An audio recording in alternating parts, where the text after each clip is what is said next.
now welcome the number 14 ranked UFC bantamweight contender in the world, Sean O'Malley. Sean, thank you for the time today, sir. Yep.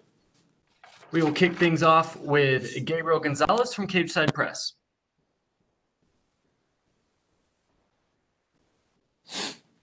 Hey, Sean. Hi. So, to put it bluntly, you get called out a lot. And I want to know how much of it do you think is guys trying to use your name to boost themselves? And how much is it they're just hating on the fact that you're a young guy getting all the attention? Probably a little bit of both. You know, you call out someone with a big name, that just makes sense. You know, I think that's why Connor got called out a lot. You know, you fight, like, Joe's getting a co-main event spot because he's fighting me, so it's not that he called me out, but you fight me and you get, you know, he's fighting on a co-main event, so it makes sense. It never, you know, I never think of it as personal. It's just, it's business. It's what they should be doing. If they can't, you know, get as big as a fan base as I can with their performances, they're going to try to beat me. So makes sense. You've gotten to see a lot of fighters, I'm sure, just as a fan and now being in the sport, make that jump from prospect to contender. Is there anybody's rise you remember watching that you were like, you know what? I want to have something like that epic jump in competition and become a star. I think, you know, obviously Connor's career went well. Israel Adesanya's career went well, and I feel like I'm on a similar path like that. Your nickname is Sugar. Do you have a favorite post-fight dessert? Dessert, I don't know. Usually pizza is just kind of the first thing that I'm craving after weigh-ins. I want pizza for after the fight. What kind of toppings are we serving up? I don't care. Anything with cheese and the crust, and it could be, yeah, pretty much any kind of pizza would do after. My final question, obviously with the pandemic, there's no telling when things will go back to normal. Coronavirus clears up tomorrow. Where would you want to go fight first? Vegas, T-Mobile. Gotcha. Thank you. Thank you. We will take our next questions from Gustavo Falden with ESPN Brazil. Hi, Sean. How's it going? Good. How are you? I'm good. First of all, where do you get inspiration to go to the colors you dye your hair? Where does that come from? The inspiration I got to color my hair, but I have to say, was from Cheeto. Gave me the inspiration. And what about the colors? Do you intend on changing like more regular the colors? What do they represent, the colors? I'm just showing my Ecuadorian fans some love. I think every fight we'll just do a little something different and you know, have a nice little theme. It's something I look forward to, and it's fun. So You intend on dyeing your hair on the Brazilian colors maybe one day? if I'm fighting a Brazilian, yeah. And some people have compared you to Conor McGregor, your fighting style, maybe your chest tattoo. What do you think about that? Do you think that you do inspire yourself on Conor? Do you see yourself similar in fighting styles? We're pretty similar in fighting styles. You know, we knock people out in the first round, um, and we aren't afraid to say how we feel the fight's gonna play out. We have similar styles. We're explosive strikers, and I knock people out in the first round, and he knocks people out in the first round. So yeah, I think there's similarity there. And you said that you started on MMA for because of the girls. Is that correct? Still reason I'm doing it. And what is do you have a girlfriend or not? Yep, What does she think about that? she's pumped. There's no issue there. And my last one, after you win, if you win your fight on Saturday, would you like request a top contender like Jose Aldo, maybe Marlon Moraes or Cody? Yeah, I think it totally depends how I go out there and finish Cheeto. I go win a decision. You know, I don't get that next big fight name. I don't think. You know, I could, because if I win a decision, it'll be a very impressive decision. But if I go out there and starch him, I think I get whoever I want. Okay, thanks, man. Thank you. And we'll take our next questions from Damon Martin with MMA Fighting. I know we talked before about the mental warfare and kind of how you're mastering that art with the hair, doing the Ecuadorian flag. Are you kind of having fun with that? And I know Cheeto said it doesn't bother him, but do you kind of enjoy that, just that little dig of the Ecuadorian flag in your hair? Yeah, I didn't think it would really bother him. If me changing my hair color got in his head, that might be too easy of a fight. I don't think it's gonna bother. I'm not doing it to get into his head. It's just for fun. The fans love it. The media, it's something to talk about. Last time I did my hair, it was, that was the whole fight week was about my hair. So, it's something to talk about, and it's just showing some love. When watching Embedded this week, before you left for Vegas, we saw the setup you have at your house with your Twitch setup, and you have the background with the Sugar Show and everything. Obviously your focus is fighting, and you've always said that to me. Fighting comes first, but you are treating this also as a business. I mean, how do you balance that in your head? Because you understand that doing the things you're doing are helping you get that attention. I'm sure eventually getting you higher contracts, better sponsorships, opportunities, things like that. But at the end of the day, you need to go out and win fights. So how do you balance that in your head? Yeah, there's a lot of free time being a professional athlete. Say you train twice a day, you still have a good amount of free time during the day, and I just capitalize on that with the Timbo Sugar Show podcast, with my Twitch stream, with my own little YouTube things that I do. It's you have a lot of free time, and I just capitalize on that, and you can make money doing all those things, and I enjoy doing all those things. So it just makes sense for me to do stuff like that. When you hear, some, whether it's fighters or whoever, complaining that you're getting so much attention and you're getting co-main events and, things like that, do you feel like that, other people just aren't taking advantage of the things that you're taking advantage of, like your Twitch stream, like, all the things you're doing to get yourself the attention? Like, it's not like you're doing it by accident. You're doing it to get the attention. Well, say I'm not streaming or doing anything I'm doing, but I'm still knocking people out. That's why I'm in the co-main event spot. Not because I stream, not because I have 1 million followers on Instagram, not because of anything else. It's because I'm knocking people out and putting their lights out. That's what it is. You knock out, like I knocked out Alfred, made Snoop Dogg go crazy. I knock out Jose Quinones on my 2-year comeback. I knock out Eddie Wineland, opening up a big pay-per-view. It's not because I'm doing anything other than knocking people out. And last thing for me, Sean, when you get to this level where you are, on that path to stardom, and I think a lot of people would say you're already a star, but the flip side of that is with stardom also comes that fame, and we've seen a lot of people kind of crumble under that fame, whether it's getting in trouble outside the cage or just that spotlight constantly being on them, never having a moment of peace to yourself. How do you feel like you're adjusting to that part of life where you kind of know at all times you're under the microscope?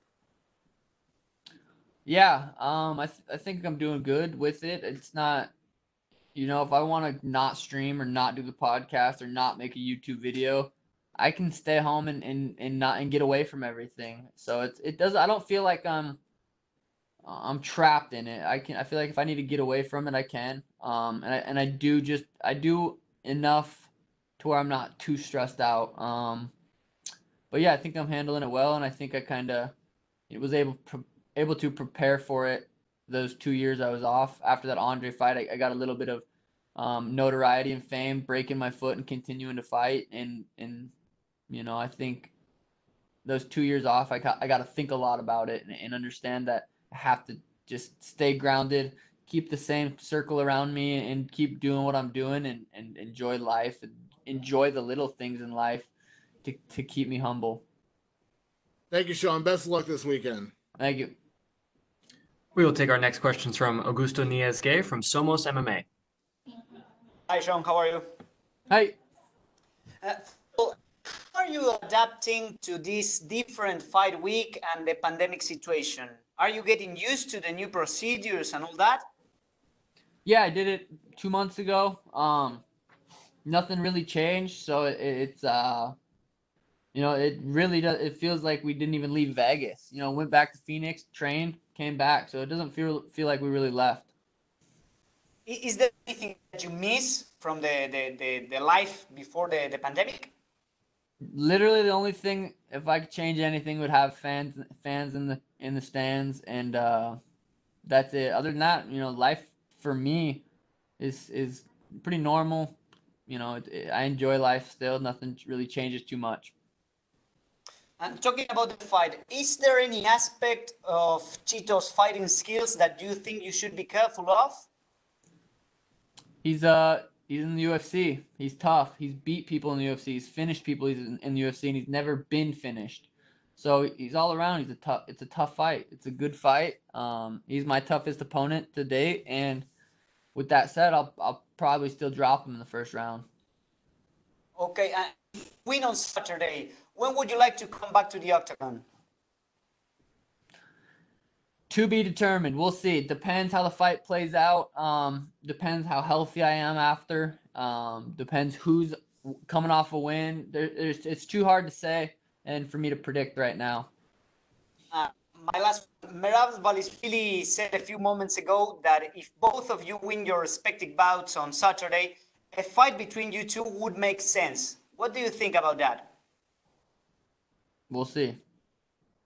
Okay, thank you very much and good luck on Saturday. Thank you. We'll take our next questions from Pablo Santamaria with Notima, Ecuador. Hello, Shang. How are you?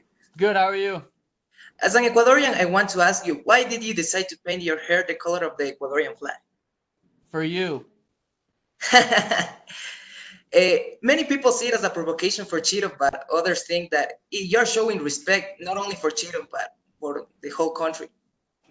Yeah, it's just they're cool colors, and it just happened to play out that we went with those colors. I'm just showing the Ecuadorian fans some love. I get messages all the time, and just showing some love. You want to send some message or say something to your Ecuadorian fans?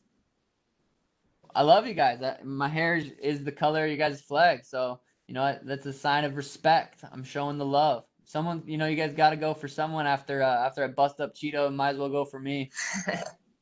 Okay, talking about the fight, do you think Chito is going to try to take you down, or he's going to keep the fight on the field?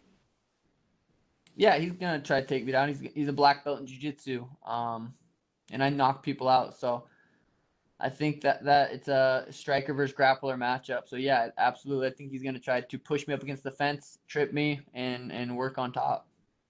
So what is your prediction for the fight? Do you think you will be the first person to finish Chito? Yeah, absolutely. I think as fast as a starter as I am and as slow as he is, I think that equals a first round knockout. Okay, thanks, Sean. Yep. Amazing job on YouTube and all the stuff you are doing. So good luck on Saturday. Thank you very much. And we will take our next questions from Sumik Dada with Sports Kita. Sean, hope you're doing good, man. Hey. So for this fight, you've had a different training camp of sorts. You said that you got your own cage now. So how has been this training camp different with everything that's going around right now? I'd say it improved a lot of things. It made it more like a boxing training camp where it was all individualized for specifically me for specifically August 15th. So, if anything, it's been the best camp I've ever had. So has there been any significant changes to the camp given the change of surroundings? Instead of grappling at a jiu-jitsu gym or hit mitts on the mats, we've done all of our training in the cage. I got a cage, we put it in a warehouse, and we've done all of our sessions in there, and it's the same size as the Apex cage. So I think that was very beneficial. So ever since you made your return to the UFC, things have gone by at a pretty fast pace for you. You fought at 248, then at UFC 250, and now another quick return at 252. So do we expect you to keep up with this frequency of fights, keep up with this pace? Completely depends. Got to go out there and do what I do Saturday night. First round knockout, no injuries. Yeah, there's a potential quick turnaround. But we'll see. There's just so much that can happen during a fight that it's hard to predict what's next. And it's Wednesday. I got a couple days until it's Saturday. I'm laser focused Saturday for Cheeto. So, last question from me. What are your thoughts on being the co-main event of such a historic card? Yeah, I think it's a perfect co-main event for a legendary card. Stipe DC is the biggest trilogy fight ever at heavyweight, the baddest men in the world. So to fight right before them it's insane. It's going to be something to look back on and have it's going to be an awesome memory. Well, I look forward to the Sugar Show this Saturday, and good luck to you, sir. Thank you. And we will take our next questions from Adrian Gallardo with Vavel, Argentina. Hello, Sean. Hello. How are you? Good, how are you? My first question is, what do you think about being the co-main fight in this great event? Is it something important for you? Yeah, usually I don't really care where I'm at on the card. I kind of in my head I'm always the main event, but for this card it's a little different. Stipe DC is the main event, and I'm the main event right before it. So it's a sweet card to have two main events on. Perfect. What do you think about Ecuador, about Chito Vera? And is this another fight for you, or this is a really important one? I didn't understand the question. Sorry. What was that? What do you think about Chito Vera? What do you think about this fight? Is a really important fight for you, or is another one? Yeah, Marlon's a extremely tough opponent. He's won his last 6 fights with 5 finishes. He's never been finished. Ton of UFC experience. He's been the distance a lot. He's won decisions. He's lost decisions. So he's extremely experienced. But he's never fought someone like me. Anytime I fight someone, they're never gonna have fought someone like me. They're just. I think I'm gonna be too much for him, and I really do believe there's certain levels to this game. Obviously, there is, and I feel like I'm on a different level than him, and I get to go out there Saturday night and prove that. Perfect. In case of winning, if you win the fight of the Saturday, what do you want for your career?